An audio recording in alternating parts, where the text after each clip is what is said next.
Welcome to Taravari cooking. Subscribe ಮಾಡಿಕೊಂಡು ವಿಡಿಯೋವನ್ನು watch ಮಾಡಿ, ಬೆಲ್ ಐಕಾನ್ನ ಪ್ರೆಸ್ ಮಾಡಿ ನಾನು ಹಾಕಿರುವಂತಹ ಎಲ್ಲ ವಿಡಿಯೋವನ್ನು ವಾಚ್ ಮಾಡ್ಬೋದು.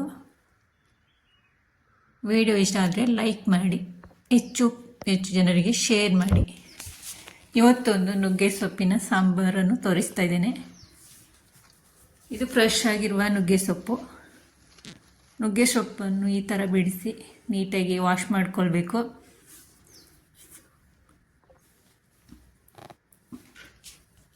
ಒಂದು ಕುಕ್ಕರನ್ನು ಬಿಸಿಗಿಟ್ಟು ಇದು 1 ಗಂಟೆ ನೆನೆಸಿರುವ ತೊಗರಿ ಬೇಳೆಯನ್ನು ಹಾಕ್ಕೊಂಡಿರ್ತೇನೆ.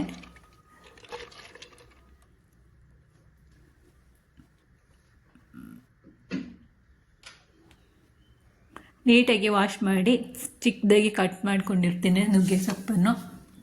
ಇದನ್ನು ಸಹ ಸೇರಿಸ್ಕೊಳ್ತಿದ್ದೇನೆ. ನೀವು ಈ ರೀತಿ ಸಾಂಬಾರು ಕರಿ ಮಾಡೋದಿದ್ದರೆ ಈ ರೀತಿ ಒಮ್ಮೆ ಮಾಡಿ ನೋಡಿ, ತುಂಬಾ ಟೇಸ್ಟಿಯಾಗಿರುತ್ತೆ. ಇದಕ್ಕೆ ರುಚಿಗೆ ತಕ್ಕಷ್ಟು ಉಪ್ಪನ್ನು ಸಹ ಆ್ಯಡ್ ಮಾಡ್ತಾ ಇದ್ದೇನೆ. 1/4 ಚಮಚದಷ್ಟು ಅರಿಶಿಣದ ಪೌಡರನ್ನು ಹಾಕ್ಕೊಳ್ತಿದ್ದೇನೆ.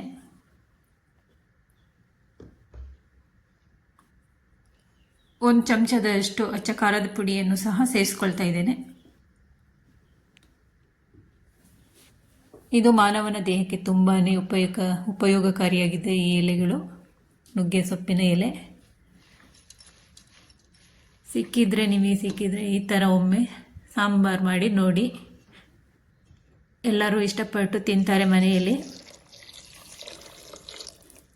ಇದಕ್ಕೆ ಮುಳುಗುವಷ್ಟು ನೀರನ್ನು ಸೇರಿಸಬೇಕು. ಎಲ್ಲವನ್ನು ನೀಟಾಗಿ ಮಿಕ್ಸ್ ಮಾಡಿ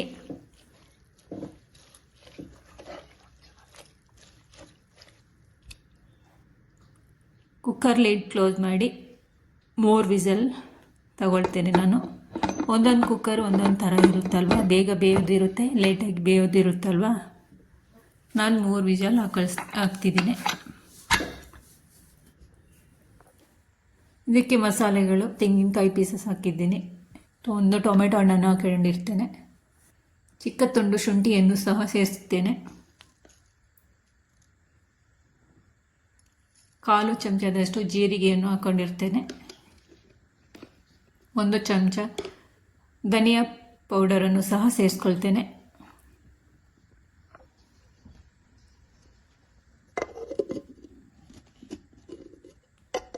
ಒಂದು ಚಿಕ್ಕ ತುಂಡು ಹುಣಸೆ ಹುಳಿಯನ್ನು ಸಹ ಹಾಕ್ಕೊಂಡಿರ್ತೇನೆ. ನೈಸಾಗಿ ಪೇಸ್ಟ್ ಮಾಡಿಕೊಳ್ಬೇಕು. ಇವಾಗ ಬಿಸಿಲಾಗಿ ಕೂಲಾಗಿದೆ ಕುಕ್ಕರು. ಈ ರೀತಿಯಾಗಿದೆ ನೋಡಿ. ನೀವು ಬೇಳೆ ಸಪ್ರೇಟಾಗಿ ಬೇಯಿಸ್ಕೊಳ್ಬೋದು. ನಾನು ಜೊತೆಯಲ್ಲಿ ಹಾಕಿ ಬೇಯಿಸ್ಕೊಂಡಿದ್ದೇನೆ.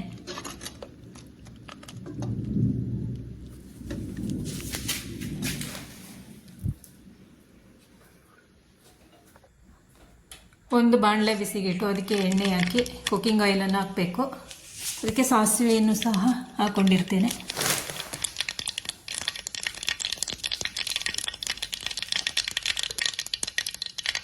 ಸಿಡಿದ ನಂತರ 1-10 ಬೆಳ್ಳುಳ್ಳಿಯನ್ನು ಬೆಳ್ಳುಳ್ಳಿ ಹೆಸರುಗಳನ್ನು ಜಜ್ಜಿ ಈ ರೀತಿ ಹಾಕ್ಕೊಳ್ತೇನೆ. ನೀವು ಬೆಳ್ಳುಳ್ಳಿ ಬೇಡ ಅಂದರೆ ಸ್ಕಿಪ್ ಮಾಡ್ಬೋದು. ಒಣಮೆಣಸಿನಕಾಯಿಯನ್ನು ಸಹ ಹಾಕ್ಕೋಬೋದು. ಒಂದು ಈರುಳ್ಳಿಯನ್ನು ಸಹ ಕಟ್ ಮಾಡಿ ಹಾಕ್ಕೊಳ್ತೇನೆ.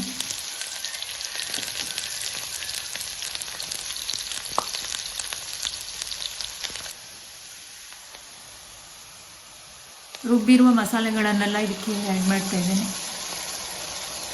ಸ್ವಲ್ಪ ಹೊತ್ತು ಬಾಡಿಸ್ಕೊಳ್ಬೇಕು, ಹಸಿ ವಾಸನೆ ಹೋಗೋ ತನಕ ಮಸಾಲೆಗಳದ್ದು.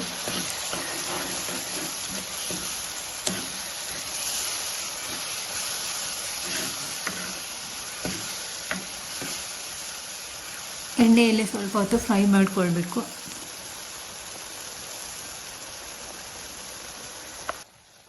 ಫ್ರೈ ಆದ ನಂತರ ಈ ರೀತಿಯಾಗಿದೆ ನೋಡಿ. ಇವಾಗ ಬೇಯಿಸಿಟ್ಟಿರುವಂತಹ ಸೊಪ್ಪು ಮತ್ತು ಬೇಳೆಯನ್ನು ಹಾಕ್ಕೊಳ್ತಾ ಇದ್ದೇನೆ.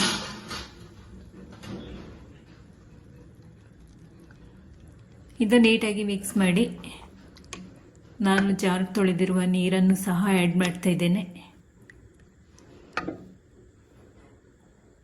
ಒಂದು 10 ನಿಮಿಷ ಕುದಿಯಬೇಕಿದು. ಕುದಿಸಿ ಆದ ನಂತರ ಈ ರೀತಿ ಆಗುತ್ತೆ ನೋಡಿ.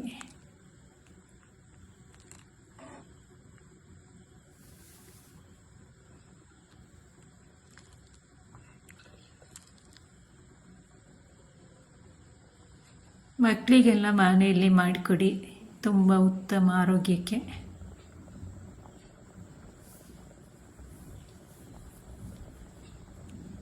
ಫೈನಲಿ ಈ ರೀತಿ ರೆಡಿಯಾಗಿದೆ ನಮ್ಮ ನುಗ್ಗೆ ಸೊಪ್ಪಿನ ಸಾಂಬಾರು.